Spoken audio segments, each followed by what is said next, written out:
donner une acclamation.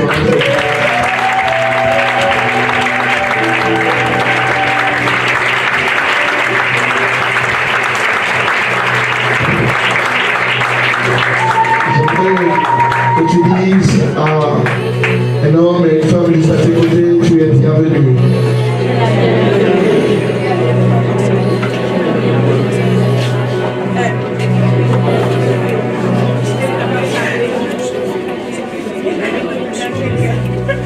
Au moins nous. Pour cette immense bonheur. Alléluia. Que tu as mis dans mon cœur. Alléluia. Je veux te louer, Seigneur. Alléluia. Oui, Jésus est mon sauveur. Alléluia. Que chaque jour à chaque heure. En moi tu mets ta demeure.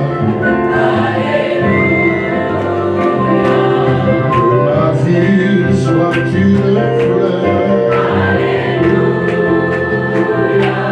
Un parfum pour toi, Seigneur.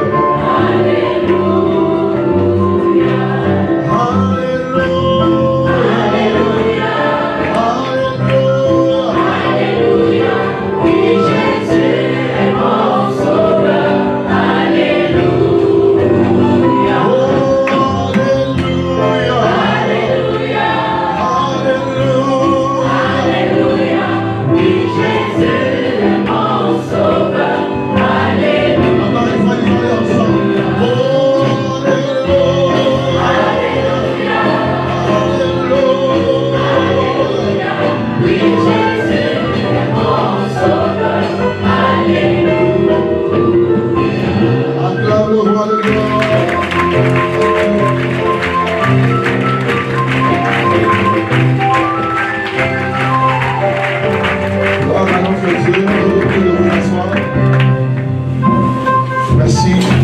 Je vous souhaite la plus cordiale des bienvenues. Et je sais sans aucun doute que le Seigneur nous fera beaucoup de bien.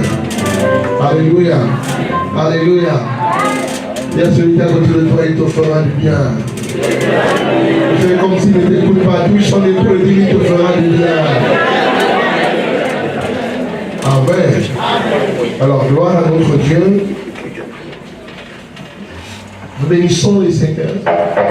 Nous sommes, au travers de ce culte, en train de clôturer notre convention qui a débuté depuis mercredi autour du thème « Une aurore se lève ». Nous avons, avec la grâce du Seigneur, hier encore, expliqué le choix minutieux de ces éminents serviteurs de Dieu pour nous entretenir, pour nous parler de la part de Dieu durant cette convention. Aujourd'hui, nous allons clôturer ce programme, mais l'esprit qui est libéré commencera seulement de travailler à partir de maintenant. Comme nous l'avons dit en rentrant dans ce programme, que nous avons besoin de la pensée de Dieu pour la prochaine étape. Nous avions besoin de l'orientation de Dieu, la consigne du Seigneur pour l'étape suivante. Parce que je peux vous rassurer une chose, le fait que vous soyez victorieux aujourd'hui ne traduit pas nécessairement que vous le serez demain. Et la volonté de Dieu, c'est que nous allions de gloire en gloire. Je veux dire à quelqu'un, ne te fatigue pas d'actualiser les données de Dieu au-dedans de toi. Il t'a peut-être dit aujourd'hui d'arriver jusqu'à une certaine étape, mais demain, rassure-toi qu'il te donne d'autres orientations pour la prochaine étape. Donne-moi un amen. Acclame le roi de gloire.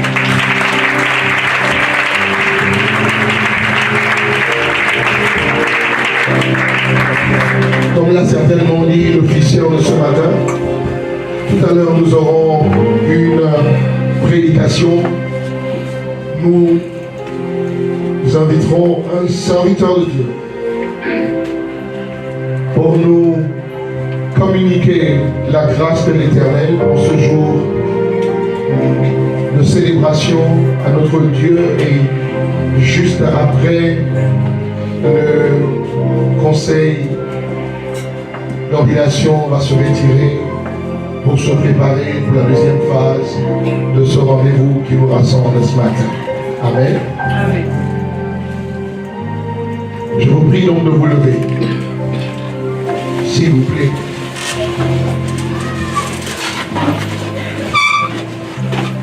Avant que d'inviter l'orateur de ce matin, j'aimerais prier pour dire à Dieu que nous avons soif, pour dire à Dieu nous ne nous satisfaisons pas, pour dire à Dieu nous avons besoin de la plénitude de sa grâce.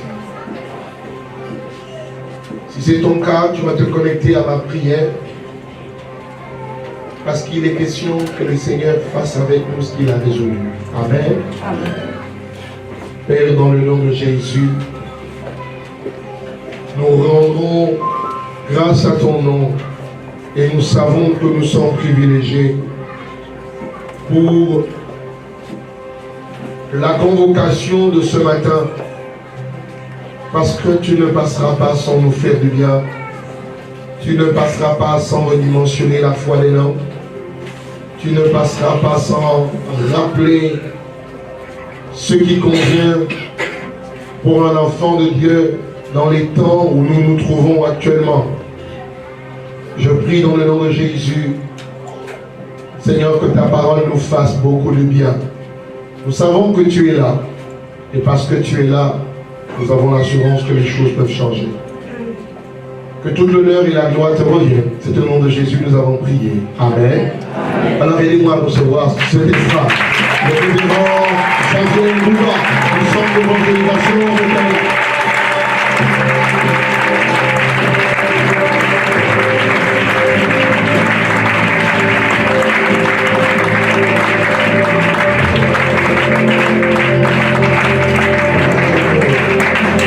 Nous voulons prendre grâce. Cette responsabilité est grande, nous voulons la mesurer. Nous nous tenons ici par ta grâce. Seigneur, il ne s'agit pas d'une entreprise humaine. Il ne s'agit pas des affaires humaines. Il s'agit de ton œuvre. Il s'agit de ton Église. Alors que l'acte qui va être posé est plein de sens, nous voulons, Seigneur, dans la crainte la plus absolue, nous tenir ici et te prier de nous donner, Seigneur Père éternel, ô Dieu, de parler dans la direction du Saint-Esprit.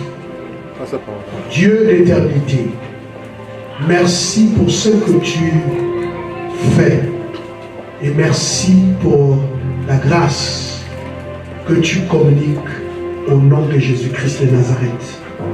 Amen. Amen. Gloire à Dieu, que Dieu vous bénisse. Alors, nous ne prendrons pas beaucoup de temps parce que le ministère FEF va donc vivre un temps exceptionnel. Mais comme par tradition, nous devrons donc rendre l'honneur à qui revient l'honneur. Nous voulons dire merci encore pour le révérend Cassien et la révérende Cynthia qui ont bien voulu nous faire l'honneur de prendre la parole en ce jour exceptionnel. Je voudrais surtout dire encore merci à l'évêque d'Origo qui pendant ce temps nous a énormément bénis. Et je bénis Dieu du fait qu'il soit là. Je passe en fait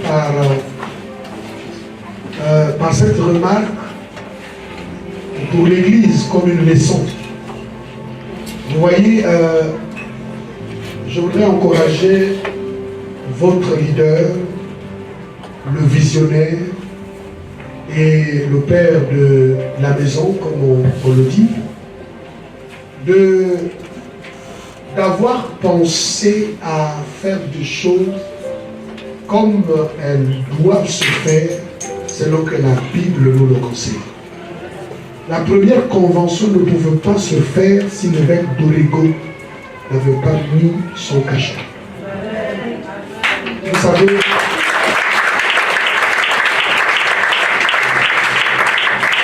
nous avons un peu eu le temps de discuter avec lui et il a tenu à ce que cette convention commence, mais la toute première de ce ministère avec la présence de son Père.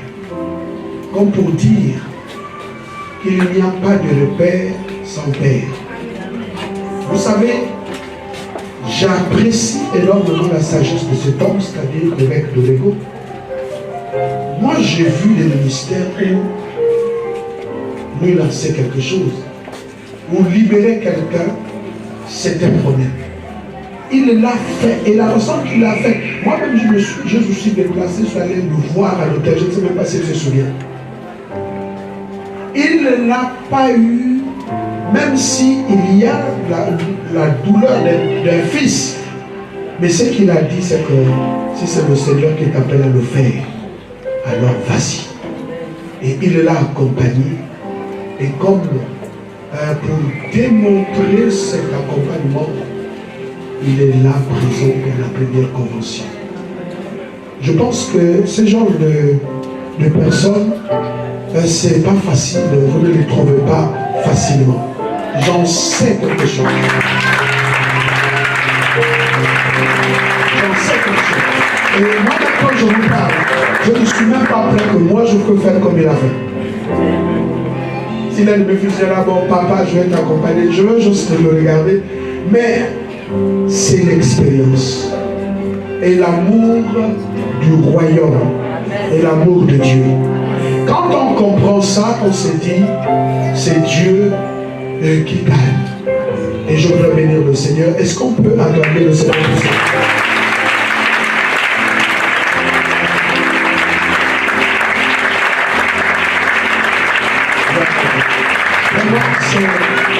Je pense que ce ministère a le droit d'être béni. Alléluia. Parce que vous êtes allés de la bonne façon. Et c'est ça qui nous rend aussi, en fait, qui nous donne la liberté de venir exercer ici. Parce que je suis quelqu'un qui paraît de très dur, mais je suis dur par rapport à la parole. Voilà. Si vous êtes dans la parole, on est amis. Alléluia. Et c'est pour ça que je viens aussi librement apporter ce que je peux donc apporter. Deuxième chose, je suis toujours dans les remarques. Parce qu'on est très pédagogique. Vous savez que l'évêque, l'inspecteur, donc c'est vraiment un pédagogue. Il sait qu'en pédagogie, ce sont des conclusions qui sont les plus importantes. On peut tout oublier. En fait, quand on corrige, dans une dissertation, quand on corrige vos copies, si même vous avez raté l'introduction, ce qui est d'ailleurs grave, et si vous pouvez vous rattraper dans la conclusion. C'est-à-dire, si vous ratez la conclusion, en fait, il n'y a plus rien à faire. Alléluia. C'est pour ça que tu as vu que mal commencé, mais si tu la boucles bien, c'est une bonne chose. Alléluia. Il y a un pouvoir dans la fin. Alors, deuxième chose, moi je ne dis pas des choses pour dire. On est venu faire un travail, nous avons été invités, et le travail que nous avons fait, nous en savons la portée. Maintenant, le problème, c'est qu'il faut que je sois pour vous un prophète. Sinon, je ne vous serai d'aucune utilité. Un prophète, c'est qu'il est capable de vous dire ce qui va arriver.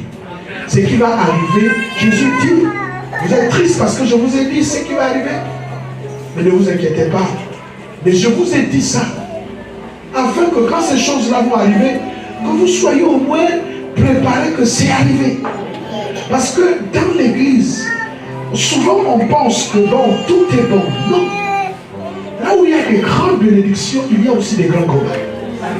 Je veux dire, l'église fait, depuis que vous êtes là, vous faites vraiment quelque chose, un travail laborieux extraordinaire. Mais votre ennemi ne pourra pas vous acclamer, ce n'est pas possible. Amen. Donc il réfléchit comment faire pour vous atteindre. Et moi j'ai vu ça et je veux déjà vous le dire. Amen. Révérend Gatien, si tu n'avertis pas après cette convention, si tu ne parles pas sérieusement à l'église, je crains que lorsque vous serez secoué comme un figuier, qu'il ne reste que quelques-uns qui soient fidèles à ce temps.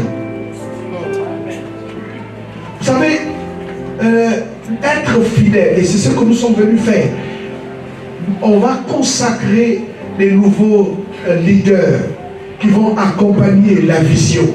J'ai toujours dit à mes collaborateurs, la première chose, le premier critère de choix pour consacrer les leaders, c'est la fidélité. Amen. La fidélité, quand tout va bien, ce n'est pas la fidélité. La fidélité, c'est aussi quand tout ne va pas bien. C'est là qu'on sait qui est fidèle. Amen. Je vous avertis parce que le temps va arriver où toutes ces choses bonnes que vous avez entendues, vous ne devez pas oublier qu'il y a un temps de test pour savoir de toutes ces bonnes paroles que tu as entendues, quelle est la parole que tu as comprise. Et c'est pour ça que je suis là ce matin pour rappeler au ministère que les vents vont venir. Peut-être de manière collective ou individuelle. Il y a des gens qui passeront par des temps assez compliqués. Ils vont se dire, après avoir fait tous ces sacrifices, je fais des offrandes, j'ai soutenu, pourquoi tous ces malheurs autour de moi? Je tiens à t'avertir que là où il y a la bénédiction de Dieu, Dieu veut se rassurer que le vase est prêt pour la célébration de sa gloire. Dieu ne sème pas sur un terrain non réfléchi. Vous comprenez ce que je veux dire? Voilà. Et l'Église, au-delà de l'euphorie, doit être enracinée. L'Église, quand on dit tu es un chrétien qui n'a pas de racines dans la foi, ce n'est pas un chrétien qui tiendra à la première épreuve. La question, vous savez, pasteur, nous aimons bien notre public, on est là ensemble. Mais vous savez, il y a une chose que tu ne dois pas ignorer. C'est qu'à un moment donné, il faut que tu acceptes que ceux qui doivent partir partent. Ça, ce n'est pas quelque chose qu'un pasteur veut entendre, comme moi d'ailleurs. Mais Jésus, à un moment donné, il a dit, il faut que je vous dise. Il dit, si vous ne mangez pas de ma chair, vous ne buvez pas de mon sang, alors vous n'aurez pas part à moi. Il y a deux façons de comprendre. La première chose, c'est qu'il est en train de dire, en fait, vous devrez croire à la mission qui est la mienne. Je suis le pain qui vient du ciel, alors je suis le pain qu'on va vous donner à manger. Deuxièmement, ça veut dire quoi? Ça veut dire que si vous ne participez pas à ma coupe de souffrance, vous n'aurez pas part à moi. Vous n'aurez pas part avec moi. Ça veut dire que ceux qui ont part avec le leader, ce sont ceux qui prennent part aux souffrances du leader. Quand les gens ont entendu ça, ils disent cette parole est dure. Il y a des paroles dures. Il dit qui restera. Tous. Et pourtant, au départ, on a dit ils crurent en lui. Tous ceux qui ont cru en lui sont partis. Et puis il dit maintenant, l'église va commencer. Il se tourne, il regarde dans les autres. Il dit, mais vous, qu'est-ce que vous faites là? Jésus dit, mais tu prends des risques. Il te reste juste une douzaine de personnes. Et Dieu dit encore, vous, qu'est-ce que vous faites là? Il y a un test où il faut secouer pour savoir qui doit être là. Il a dit, vous ne voulez pas partir? Pierre a dit, où ils ont dit, toi seul. Il dit quoi? Toi seul. C'est ta parole qui est la parole de vie. Où irions-nous? À un moment donné, mes amis, le ministère va passer par un temps peut-être compliqué. Mais ta fidélité au leader et à la vision fera la différence. Maintenant, je vous prends un exemple de l'élection. Ouvrons nos Bibles. Pour vous montrer que, vous savez, accompagner un leader et accompagner sa vision, ce n'est pas facile. Tous autant que vous êtes là, l'année prochaine, à la même époque, à la même convention, il y a des visages qui vont disparaître. Je préfère vous avertir et l'avertir pour qu'il sache qu'il faut qu'il vous avertisse qu'au-delà de tout ce que vous avez entendu, il faut que chacun fasse son travail. Ouvrons ensemble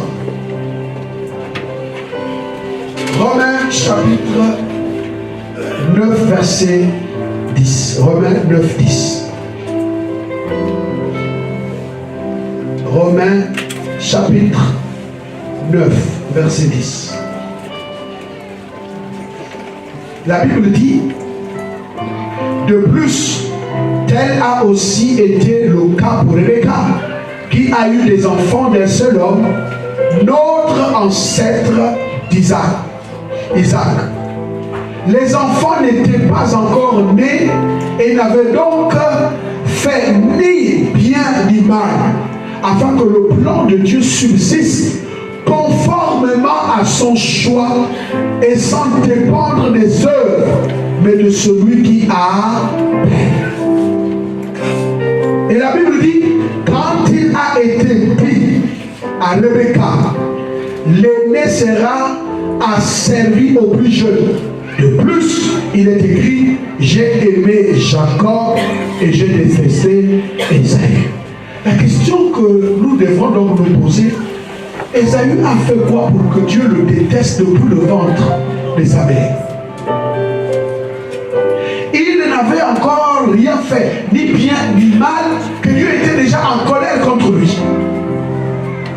Il dit qu'il a aimé Ésaü, il a aimé Jacob, et la Bible dit bien, c'est un mot fort, il a haï. Et pourtant la haine, ce n'est pas une bonne chose, mais ce n'est pas grave. De façon biblique, il faut comprendre ça.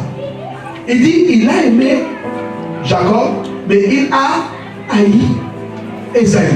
Il dit, mais ces deux enfants-là étaient encore dans le ventre. Ils n'avaient même pas encore fait ni bien ni mal. Dieu voulait simplement dire que l'élection ne dépend pas des œuvres humaines, mais ça dépend de Dieu qui a paix. Dès le sein de leur mère, Dieu avait déjà disqualifié quelqu'un. Il a disqualifié Ésaü. Il a dit, moi je ne t'aime pas.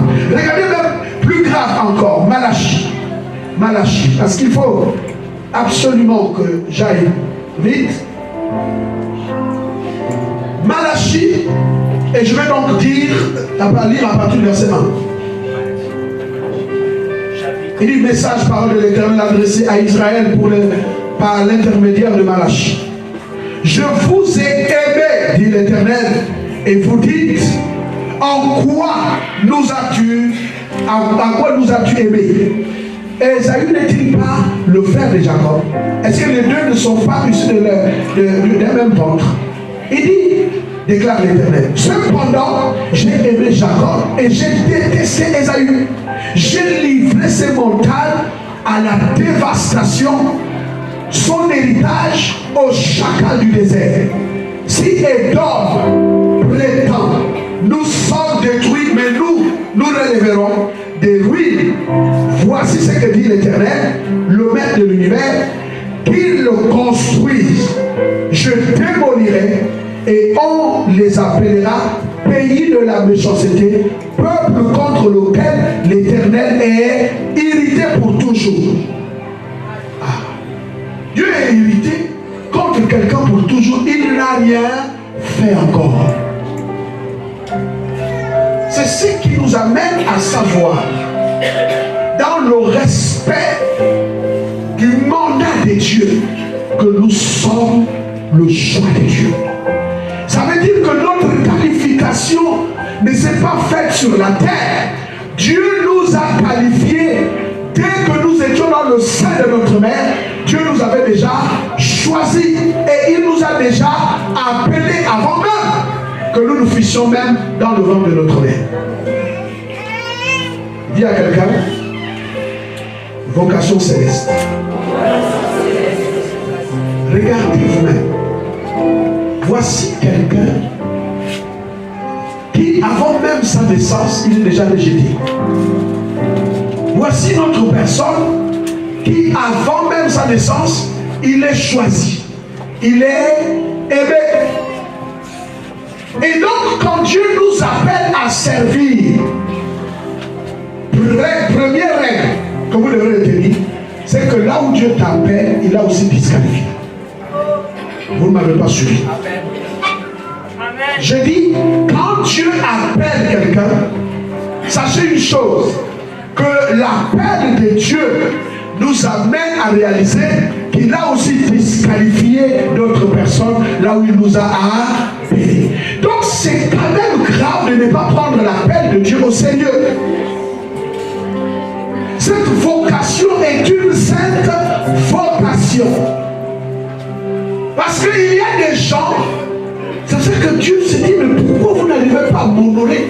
Il dit, Esaü n'est pas frère de Jacob, mais j'ai détesté Esaü. Ça veut dire que moi je vous ai aimé là où j'ai détesté. Dis à quelqu'un, Dieu m'a aimé là où il a détesté. Oh, je n'entends pas plus fort. Je ne t'entends pas. Maintenant, suivez. Cet homme-là aimé. Sa mère avait 2 enfants, et puis les enfants s'entrechoquaient dans le ventre. À un moment donné, la mère a dit, il faut que j'aille consulter l'Éternel. L'Éternel qu'il y a 2 nations dans ton ventre. Les 2 nations vont se séparer à la naissance. Le plus jeune, l'aîné sera assujetti par le plus jeune. Ça veut dire qu'on a déjà dit du cadet que tu vas vaincre. Son succès commence à dire, moi je dis Esaü vraiment, j'espère qu'il n'y a pas d'Esaü ici là. Vous savez, si Dieu te rejette dans le vent, tout est difficile pour toi. Ça veut dire que même le succès, ce n'est pas possible. Mais nous allons voir dans la suite. Maintenant, prenons ce jeune homme-là qui est né. La première chose, sa mère lui dit, ah, voilà la vision. Quand vous étiez dans le ventre, Dieu m'a dit que toi, tu vas dominer sur ton grand frère. C'est une même mauvaise façon de passer le message. Et lui, qu'est-ce qu'il a fait? Il voit que l'aîné a faim. Il fait un potage et il dit à l'aîné, écoute, donne-moi ton droit d'aînesse, puisque tu as faim. Et le gars ne supportant pas, qu'est-ce qu'il a fait? Il a vendu son droit de messe. Deuxième chose que vous devrez savoir dans la paix ou dans la vie, Dieu ne supporte pas l'esprit de profanation. Quand c'est que vous avez reçu de Dieu, que vous ne prenez pas au sérieux, Dieu donnera ça à quelqu'un d'autre. L'esprit qui méprise le sacré, l'esprit qui méprise les bénédictions, l'esprit qui profane ce qui est saint, la façon de servir Dieu. Vous devrez savoir, quand vous servez Dieu, faites-le avec la plus grande crainte possible. Quand vous vous présentez devant l'homme de Dieu, manifestez votre crainte comme servant l'Éternel. L'esprit de profanation ne marche pas. Pasteur, dans bientôt, quand vous aurez votre bénédiction et vos titres, n'oubliez pas que c'est cet homme qui fait de vous aujourd'hui ce que vous devez être. Cette grâce-là que vous avez coule d'un homme, que vous devrez plutôt respecter. La façon de parler. Aujourd'hui, les gens ne savent plus parler aux hommes de Dieu. Nous ne sommes pas des gourous, non. Mais vous devrez avoir la crainte de l'huile du Seigneur qui est sur nos têtes. Pourquoi les gens ne sont pas bénis? Parce qu'ils n'ont jamais eu de considération pour les choses sacrées. Et vous savez, la Bible dit, ayez de la déférence pour vos conducteurs spirituels. Il dit, si vous ne le faites pas, ça ne vous sera d'aucun avantage. Parce qu'il veille sur vos âmes. Hein? Qui veille sur vos âmes? Ce sont vos conducteurs spirituels. Vous devez avoir de la déférence, du respect pour la chose qu'ils portent. Demain, ils seront des pasteurs. C'est votre pasteur qui fait d'eux des pasteurs. À partir du moment où c'est votre pasteur, vous devez avoir de la considération vis-à-vis d'eux. Pourquoi? Parce que l'huile fait changer de glace. Oh, vous ne savez pas, mais c'est dans la Bible. La Bible dit, il a reçu une huile de joie qu'il a élevée au-dessus de ses collègues. Hier, vous étiez des collègues, c'est sûr. Mais quand l'huile descend sur leur tête, ils sont élevés au-dessus de vous. Donc, ne pas le savoir, c'est prendre quand même des risques. Est-ce que vous êtes toujours avec moi? Il y a une façon de marcher dans l'église pour être béni. Ne cherchez pas les problèmes. Il y a une attitude, il y a une façon de faire si vous voulez subsister dans votre bénédiction. Quand Jacob le fait, Esaü dit, oh, mais il y a quoi? Ce n'est qu'un repas. Mais vous devrez savoir que quand vous avez la grâce dans votre vie, vos paroles comptent. Pour Esaü, ce n'était que, en fait, le repas. Mais le frère avait dit, vends-moi. Cette transaction était sous l'assistance de la nuée des témoins. Quand vous êtes introduit dans le ministère, vous n'êtes plus seul. Il y a une assistance. Je peux vous dire, il y a des anges qui quittent les gens dans les ministères. Parce que ne supportons pas des abominations. Lisez la Bible, vous allez comprendre. Moi, toute ma vie, j'essaie de comprendre le mystère. Un jour, Ézéchiel a vu la gloire de Dieu s'est retirée au-dessus, en fait, s'est retirée du temple et s'est placée sur la montagne. Il a entendu la voix, le bruit plutôt des ailes d'ange. Pourquoi la gloire de Dieu s'était retirée du temple? Mais bien parce qu'il y avait des abominations dans le temple. Quand vous aurez l'huile, sachez une chose, vos vies ne sont plus les mêmes. Votre façon de faire ne doit plus être la même. Parce que l'huile attire sur vous des grâces célestes. Les grâces célestes sur vous, c'est la présence angélique. Et si vous ne comprenez pas ça, vous allez opérer sans l'onction du Saint-Esprit. Il y a des gens qui pensent qu'ils peuvent mener n'importe quelle vie et opérer dans le règne de l'Esprit. Non! L'onction, c'est la présence des anges. Donc, vous devrez le savoir, une vie d'un leader, d'un pasteur doit être bâtie sur les règles de la sainteté.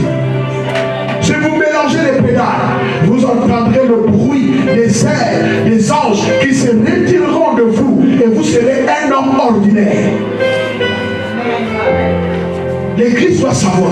Et c'est valable pour les enfants de Dieu. Quand vous avez accepté le Seigneur, quand vous grandissez dans votre intimité avec Dieu, il y a des anges que le ciel libère sur vous. Vous devrez les garder dans une vie de sainteté. On peut faire n'importe quoi et on s'attend à être béni. Ça n'existe pas.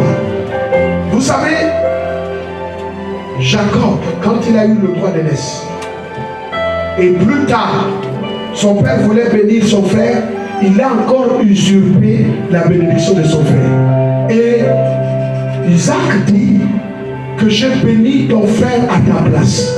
Je vous pose la question, parce que je vais maintenant vers la fin. Isaac a-t-il béni Jacob? Oh, pour vous. Isaac a-t-il béni Jacob? Oui. Ok. Quand Esaü est venu pleurant pour solliciter cette bénédiction, qu'est-ce qu'Isaac lui a dit? Il dit, je bénis ton frère à ta place et il sera réellement béni. C'est pas ce que la Bible dit. Ça veut dire que Isaac a béni Jacob.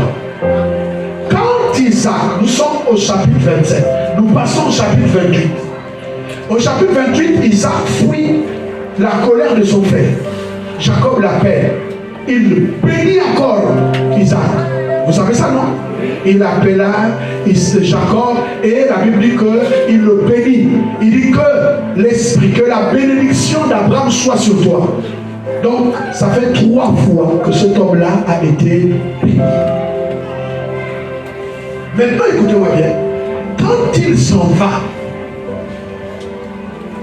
et nous connaissons la suite.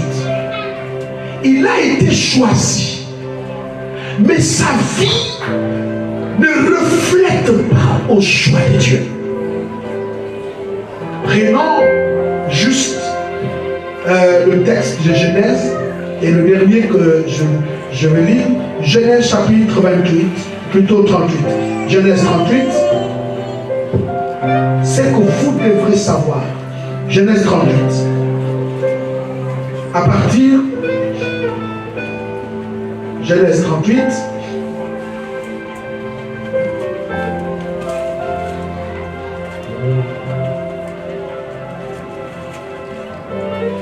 Alléluia.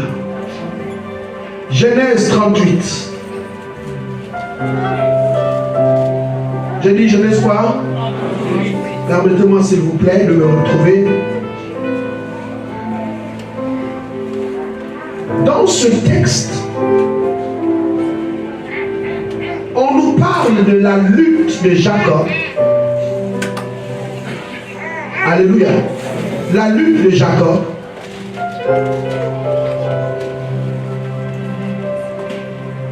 Vous allez m'excuser.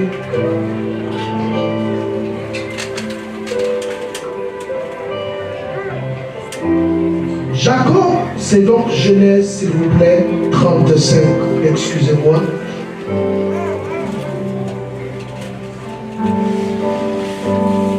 Alors.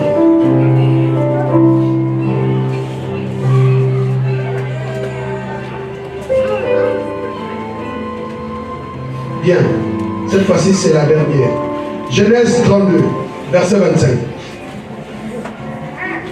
La Bible dit, Jacob resta seul. Genèse 32, verset 25. C'est alors qu'un homme lutta avec lui jusqu'au lever de l'aurore. C'est quoi le terme de la convention? C'est vous qui avez dit ça, non? Hein? Maintenant, je vais vous montrer comment ça s'est levé. Il dit, Jacob resta seul. C'est alors qu'un homme lutta avec lui jusqu'au lever de l'aurore. Voyant qu'il n'était pas vainqueur contre lui, cet homme le frappa à l'envoiture de la hanche. Celle-ci se déboîta pendant qu'il luttait avec lui. Il dit, laisse-moi partir, car l'aurore se lève. Jacob répondit, je ne te laisserai pas partir avant que tu ne m'aies béni. Question, quelle bénédiction encore cet homme avait-il besoin? Première fois, il a volé la bénédiction de son frère aîné. Deuxième fois, il a encore triché et Isaac l'a béni. Troisième fois, son père l'a béni. Donc, Dieu même a dit que je suis avec toi. Vous comprenez un peu? Mais il va chez Laban, il est roulé chez Laban. Quand il fuit là-bas, il est toujours en train de passer par des situations compliquées, difficiles. Il y a quelqu'un au-delà de la paix. Il faut rencontrer celui qui t'a béni. Non, je n'entends pas bien. Il a compris que, en fait, il est un appelé, mais il ne comprend pas et il ne connaît même pas celui qui l'a appelé. Et là, il a décidé d'être seul. Il dit aujourd'hui, je ne te laisserai pas partir tant que tu ne m'aies béni. Il a compris que cette bénédiction qu'il a usurpée, même celle qu'il a reçue de son père, n'affecte pas sa vie intérieure. Ça ne l'affecte pas. Il est le même Jacob. Je veux dire à quelqu'un, si Dieu t'a appelé, il doit te transformer de l'intérieur et de l'extérieur. Cette transformation ne doit pas se limiter de l'extérieur. Les bénédictions matérielles n'attestent pas que tu connais celui qui t'a appelé. Ça peut être même un piège du diable. Ta vie intérieure, comment est-elle? Pasteur, j'ai l'honneur d'être participant à ce moment. Je veux vous dire, le vrai leader, ce n'est pas le dictateur extérieur. Le vrai leader, c'est le berger qui conduit les cœurs des gens et non les corps des gens. Quand vous avez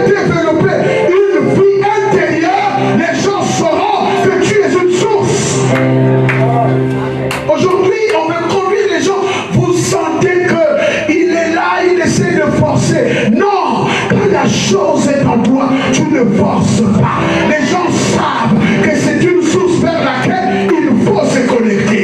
Je veux dire à quelqu'un, ne cherche pas d'abord la bénédiction extérieure, cherche celle qui est intérieure. Parce que Dieu remplit de l'intérieur. Il n'y a pas de revêtement de puissance sans la plénitude de puissance. Il faut d'abord être rempli du Saint-Esprit avant de vivre le revêtement du Saint-Esprit. C'est la vie intérieure qui influence l'extérieur. Je veux donc dire, cette vie intérieure, tu peux passer par un creuset. Tu peux passer par des temps de confusion compliqués. Nous, dans l'église, tout le monde peut dire, nous sommes pour toi. Mais personne, vous savez, et Dieu a même bien fait. Mais Dieu, c'est vraiment, c'est un savant. Dieu est sage. Il a dit à un homme, il va moindre l'un des fils d'Isaïe. Quand le gars arrive, il regarde un gars costaud. Il revient de la guerre, donc il est bien bâti. Il prend l'huile, pauvre l'huile du Seigneur. Il dit, voici le roi que Dieu dit. Dieu dit, mais toi c'est comment? L'homme regarde à ce qui frappe aux yeux, mais Dieu regarde au cœur. Je dis, béni soit Dieu, parce que c'est bien que ce soit toi qui regardes au cœur. Parce que ceux qui sont assis ont des cœurs, il n'y a que Dieu qui sait qui est qui ce matin. Parce que si Dieu dit maintenant, regardez les cœurs des gens, nous allons fuir. C'est-à-dire que personne ne va rester. Il dit, c'est ce que tu pensais de moi, je ne savais pas. C'est pourquoi le cœur, c'est pour Dieu. Et nous, on regarde seulement l'extérieur. C'est pour ça que parfois, on vous choisit comme ça là. Mais quand Dieu dit là, si tu savais. Alléluia. Amen. Je vais dire à un frère, écoute-moi, ne sois pas pressé. De toutes les façons, même si hier j'ai parlé du mariage, ne sois pas pressé. Dis à Dieu, est-ce que c'est le cœur qu'il faut? Est-ce que tu as travaillé l'intérieur?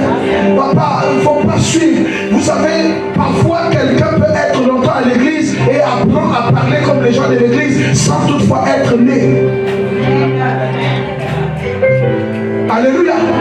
Aujourd'hui, nous avons besoin des leaders, des gens qui se sont rendus vainqueurs, qui ont brisé, des gens dont la hanche a été brisée et qui en sont sortis de là.